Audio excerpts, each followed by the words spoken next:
Tilapia মাছ লইয়া অনেকেই অনেক কথা কয় এটা নাকি খাওয়া উচিত না, আবার অনেকেই কয় এটা নাকি খুবই পুষ্টিকর। তাইলে আসল সত্যিটা কি? আজকে মাত্র 3 মিনিটে জান্না যাইবেন তেলাপিয়া মাছ সম্পর্কে গুরুত্বপূর্ণ তথ্য। তেলাপিয়া মাছ হইল বাংলাদেশের অন্যতম জনপ্রিয় চাষের মাছ। সহজলভ্য, দাম ও তুলনামূলকভাবে কম, এবং বছরে প্রায় সব সময় তেলাপিয়া মাছ বাজারে পাওয়া যায়। তাই অনেক পরিবারের নিয়মিত খাবারের তালিকায় এই তেলাপিয়া মাছ থাকে। যেমন আজকে আমিও নিয়ে আইছি। তেলাপিয়া মাছের মধ্যে ভালো মানের প্রোটিন থাকে, যা শরীরের পেশি গঠন এবং টিস্যু মেরামতে সাহায্য করে। ভিটামিন বি, সেলেনিয়াম এবং ফসফরাসের মতো গুরুত্বপূর্ণ উপাদানও থাকে। তবে একটা বিষয় মাথায় রাখা খুবই জরুরি, মাছটা কোন জায়গায় চাষ হয়েছে, কিভাবে চাষ হয়েছে, এই বিষয়টা কিন্তু মাথায় রাখতে হবে। কিন্তু অপরিচ্ছন্ন বা নিম্নমানের খামারের ভিতরে যদি চাষ করা হয়, সেই ক্ষেত্রে কিন্তু ঝুঁকি থাকতে পারে।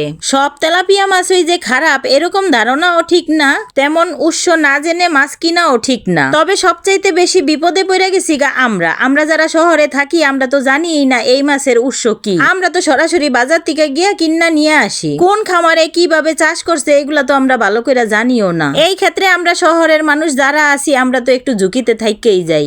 যারা খামারে মাছ চাষ করেন তাদের কাছে আমার বিশেষভাবে অনুরোধ, মানুষরে জান্না শুননা খারাপ জিনিস খাওয়াইবেন না, ভালো জিনিস খাওয়ানোর চেষ্টা করবেন। জানি না আমার এই ভিডিওটা সেই সকল মানুষের কাছে পৌঁছাবে কিনা, তবে আপনারা যদি একটা করে শেয়ার দেন তাহলে হয়তো তাদের কাছে পৌঁছে যেতে পারে। তবে আমাদের দেশের মানুষ যেই পরিমাণে ভেজাল খায়, মানে হিসাব ছাড়া, তারপরেও আল্লাহ যে আমগরে ভালো রাখছে, এটাই আল্লাহর কাছে লাখো কোটি শুকরিয়া।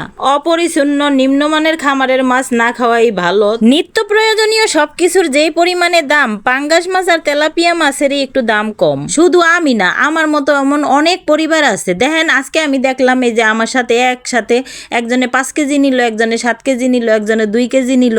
এই মাছ দিয়েই তো সারা মাস খাইবো, সারা মাস কাটাইয়া দিব, কি করব? কিচ্ছু করার নাই তো। মানে বাজারে যেই কোনো জিনিসের এত পরিমাণে দাম, আয়ের থেকে ব্যয় বেশি, মানুষ কি করবো কন্ত? আমরা যারা বাসা ভাড়া দিয়ে থাকি, ওয়াইফাই বিল, বাসা ভাড়া, গ্যাস বিল, কারেন্ট বিল, মানে সবকিছু মিলাইয়া তারপরে মনে হয় কি মাস শেষে একটা টাকাও থাকে না। এইদিকে আবার গ্রামের মানুষ ভালোই আছে, তারা ফ্রেশ তাজা মাছ দেখে ভালো খামার থেকে কিনা আনতে পারে, বাজারে দেখা শুনে কিনা আনতে পারে, খাইতে পারে ভালো জিনিস। তারপর আবার ঘর ভাড়ারও কোনো প্যারা থাকে না। গ্রামে দেখা যায় শাকসবজি সবকিছুই পাওয়া যায়। আচ্ছা, তেলাপিয়া মাছ যে আমি ফ্রাই করলাম, আপনাদের সাথে কথা বললাম, আপনারাই বলেন তো কেমন হয়েছে? মাশাআল্লাহ, আলহামদুলিল্লাহ, আজকে কিন্তু অনেক মজা হয়েছিল, আর মাছগুলো একদম তাজা ছিল। তো তেলাপিয়া মাছ খেতে কে কে পছন্দ করেন অবশ্যই কমেন্ট করে জানাবেন।